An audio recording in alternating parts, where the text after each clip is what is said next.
Assalamualaikum warahmatullahi wabarakatuh. Perkenalkan, nama saya Siti Faizat Mafirani S dari kelas Agroekoteknologi A NIM 2103110015. Di sini saya akan menjelaskan hasil resum pertemuan ke-10 dengan materi kekeringan dan pengaruhnya terhadap pertumbuhan tanaman.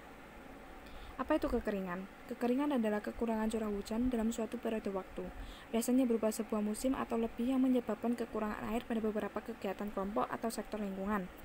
Penyebab dari kekeringan adalah CH yang rendah dan juga beberapa faktor lain yang berpengaruh, yaitu yang pertama faktor meteorologi, yang kedua faktor hidrologi, yang ketiga faktor agronomi, yang keempat faktor prasarana sumber daya air, yang kelima faktor penegakan hukum, dan yang keenam faktor sosial ekonomi.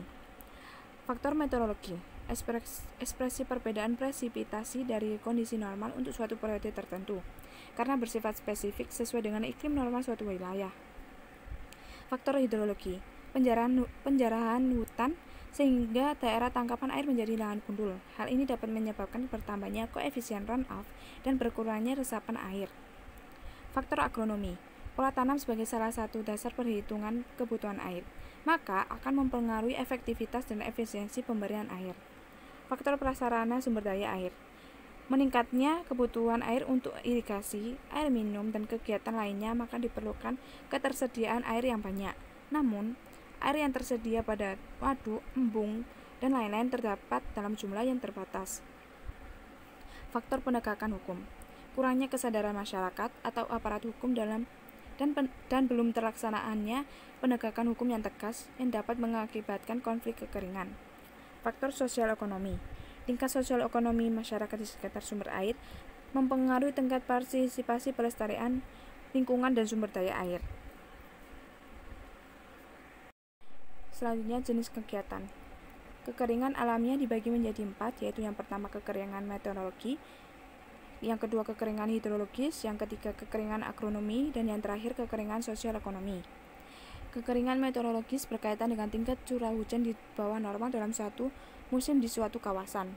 Kekeringan hidrologis, kekeringan yang berkaitan dengan kekurangan pasokan air permukaan dan air tanah. Kekeringan agronomis berhubungan dengan kekurangan lengas tanah atau kandungan air dalam tanah. Kekeringan sosial ekonomi berkaitan dengan kondisi di mana pasokan komoditi ekonomi kurang dari kebutuhan normal. Selanjutnya, cekaman kekeringan. WHO memperkirakan bahwa kekeringan menyebabkan kematian dari separuh penduduk dunia yang mati akibat bencana alam atau krisis pangan. Fisiologi biokimia molekuler. Yang pertama, respon fisiologis. Kekeringan dapat menurunkan fotosintesis yang disebabkan oleh penutupan stomata dan pengaruh metabolis. Dehidrasi pada sel mesofil daun dapat menyebabkan kerusakan organ-organ fotosintesis. Yang kedua, respon biokimia. Ketika sel terkena cekaman air, rigiditas dari dinding sel akan menyediakan perlindungan secara mekanik. Tetapi organ ini permeabel sehingga memungkinkan terjadinya desikasi jika cekaman yang lebih tinggi diberikan. Yang ketiga, respon molekuler. Terjadi perubahan dalam pola ekspresi pada tanaman yang mengalami kekeringan, mulai dari gen yang produknya berperan dalam respon awal atau early response genes seperti sinyal transduksi, faktor transkripsi, dan translasi, sampai pada gen-gen yang responnya di ujung atau late response genes seperti transport air, keseimbangan osmotik, stres oksidatif, dan perbaikan dari kerusakan. Sekian dari saya. Wassalamualaikum warahmatullahi wabarakatuh.